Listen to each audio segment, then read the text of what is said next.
네, 오늘도 하나님의 자녀로 그리고 하나님의 백성으로 살아내시느라 많이들 애쓰셨습니다. 오늘도 하이델베르크 요리문답 시작하는데 조금 늦었습니다. 저녁 식사들 맛있게 하셨습니까? 네, 오늘은 하이델베르크 요리문답 92문 그리고 93문입니다. 92문부터는 10계명입니다. 그래서 앞으로 이제 마지막까지 10계명의 내용을 다루고 있는데 사실 이제 현대 와서는 10계명 많이 안 다루죠. 교회마다 많이 안 다루지만 우리가 신앙 고백서들을 보면 10계명 비중이 상당히 큽니다.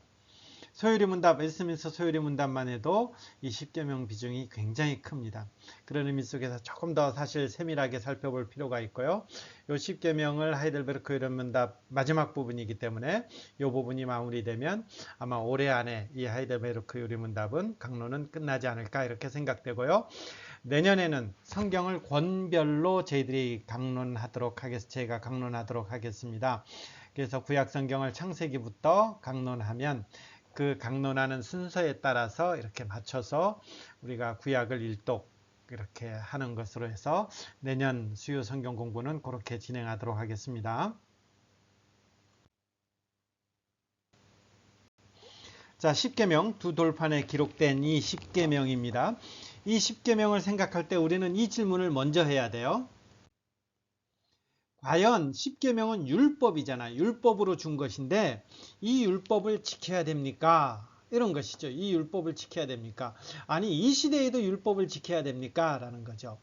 왜냐하면 이 율법을 언제 주었나요? 이스라엘 백성들이 출애굽해서 시내 광야에 도달했을 때 준 건데 그때 그 율법을 지금도 지켜야 됩니까? 우리는 이런 질문을 하는 거죠. 이런 율법을 잘 지켜야 된다고 생각했던 사람들이 누군가요? 신약 시대에 예수님한테 혼났던 바리새인 같은 사람들이죠.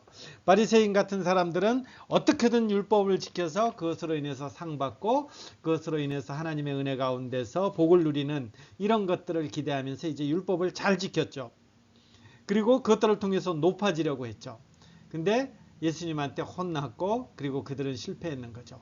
그렇다면 우리는 이 율법을 지켜야 됩니까 말아야 됩니까 했을 때에 율법을 조금 나눠야 되죠. 율법을 이렇게 세 개로 나누면 조금 이해하기가 쉬울 것입니다. 의식법, 시민법, 도덕법 이렇게 되는 거죠.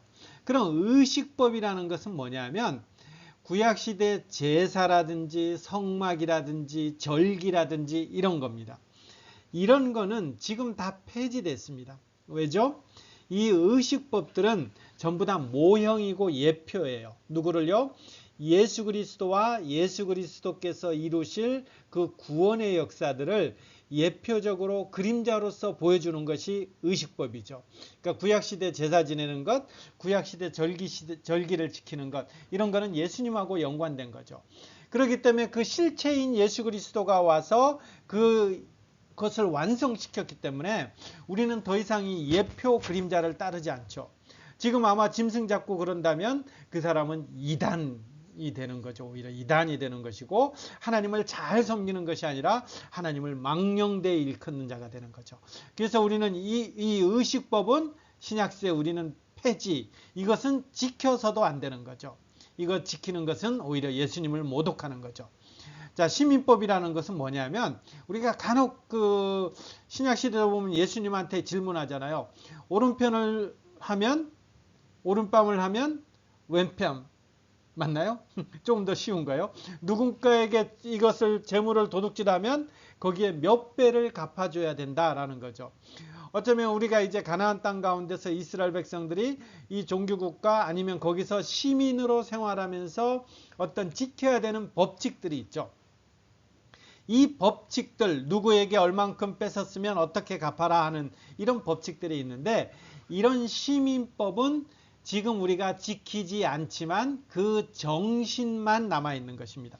왜 그렇게 이런 시민법을 제정했는가? 이런 정신은 우리에게 남아있어서 그 정신은 이어받지만 우리는 이 시민법을 따르지 않고 우리는 대한민국에 산다면 대한민국 헌법을 따르는 거죠.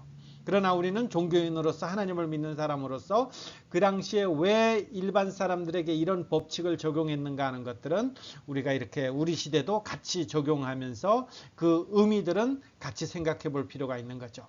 자, 이제 마지막 하나 남은 것이 뭐냐면 도덕법이죠.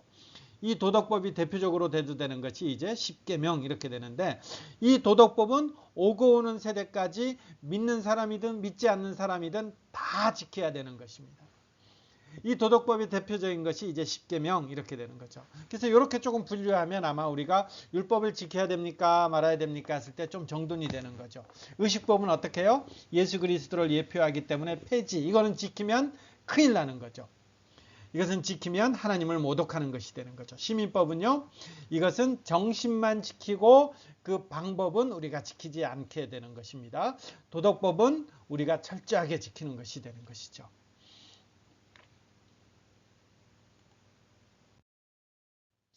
자, 십계명을 주면서 이렇게 했어요. 이스라엘 백성들을 출애굽 시켜놓고 시내 광야에 모였을 때에 이 법을 줄 때 이렇게 되는 거죠. 나는 너희 하나님 여호와다. 누가 하는 거라고요? 하나님께서 이 율법을 주는 거라는 거죠. 자, 그러면 이 하나님은 어떤 분이냐 했을 때, 너를 애굽 땅에 있던 상태가 어떤 거예요? 종이라는 거예요. 그러면 종이라는 것은 주인이 있다라는 거죠. 이 주인이 있다라는 것은 그 주인의 말을 따른다라는 거죠. 그럼 이 이스라엘 백성들은 누구의 말을 따랐다는 거예요? 요 애굽 땅에서 애굽의 말을 따랐는데 여기서 인도해내서 구해냈다라는 거죠. 그러면 이것은 주인이 바뀌었다라는 거죠. 주인이 바뀌었다라는 거죠. 주인이 이제는 하나님으로 바뀌었다라는 거죠.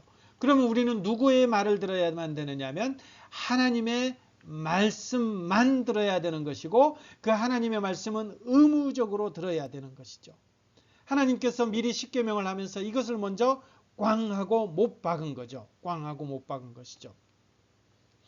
그래서 십계명은 이 하나님께서 지키라 했는데, 이 십계명을 자세히 보면 너는 이것을 해라 말아라 이렇게 우리가 배우는 것이 아니라, 이 십계명을 가만히 들여다보면 이 십계명은 하나님의 속성, 하나님의 성품이 들어있는 것이죠. 그래서 여기서 단순히 나는 너희 하나님 여호와다, 너희를 종에서 구원해냈다, 이렇기 때문에 너희들은 지켜야 된다, 내가 주인이니까 이렇게 지켜야 된다, 요 정도 선에서 십계명을 말하는 것이 아니고요. 십계명은 하나님의 어떠하신 그 성품이 포함되어 있고 들어있는 것이죠. 그래서 우리가 나중에 십계명을 잘 지키면 어떻게 되는 거예요?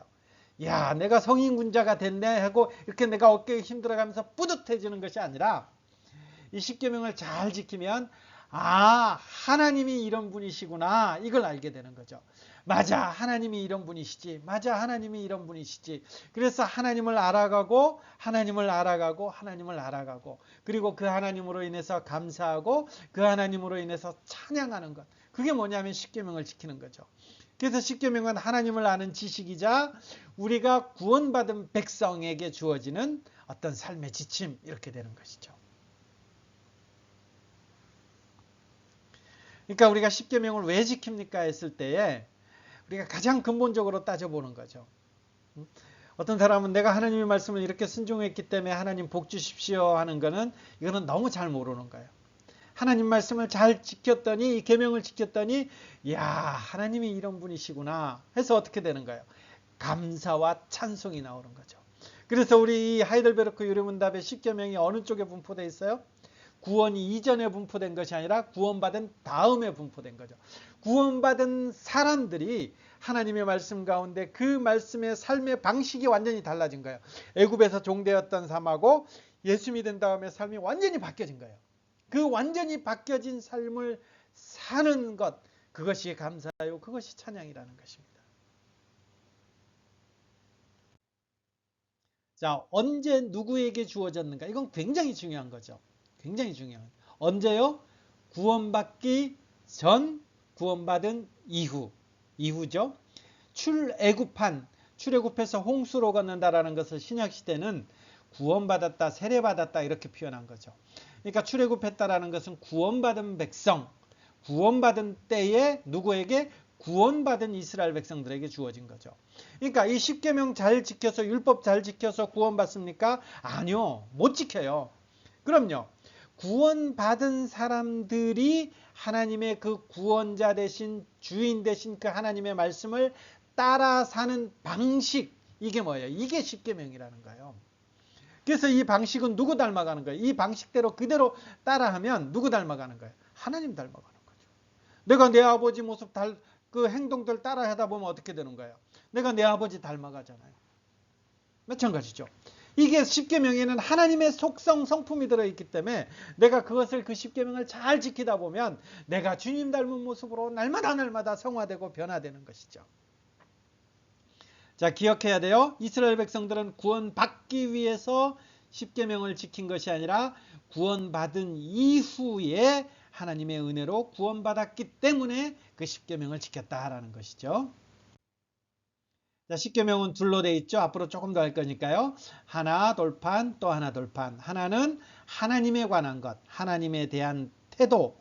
우리가 하나님 앞에서 어떻게 우리의 태도를 가져야 되는가, 하나님에 대한 우리의 태도. 또 하나는요, 우리의 이웃들에 대한 우리의 어떤 의무, 이웃에 대한 어떤 우리의 의무, 이런 것들이 이제 표현된 것이 십계명 두 돌판이 되어 있는 거죠.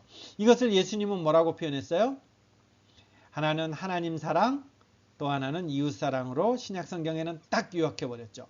구약의 1번부터 4계명까지를 하나님에 대한 우리의 태도, 5번부터 10번까지는 이웃에 대한 우리의 의무, 이렇게 되어 있는데 이것을 예수님은 하나님을 사랑하는 것, 이웃을 사랑하는 것, 그 근간이 뭐라고요? 사랑, 이렇게 되는 것이죠.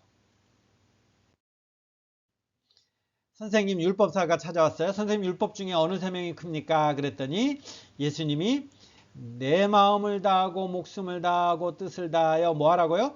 주 너희 하나님을 사랑하라 라는 거예요. 사랑하라, 사랑하라. 이 근간이 되는 거죠. 이 사랑은, 이것이 첫째 계명이요, 둘째도 그와 같으니 내 이웃을 내 자신같이 사랑하라. 자, 그러면 이 표현이 뭐예요?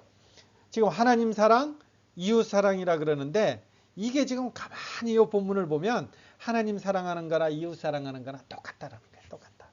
하나님 사랑하는 사람은 이웃 사랑하게 돼 있고요. 이 말씀의 근거에서 이웃 사랑하는 사람은 하나님 사랑하게 돼 있다라는 거죠. 이거 하나라는 거예요. 하나가 뭐예요? 하나님을 사랑하는 것. 하나님을 사랑하는 사람은 이웃 사랑하게 돼 있는 거죠.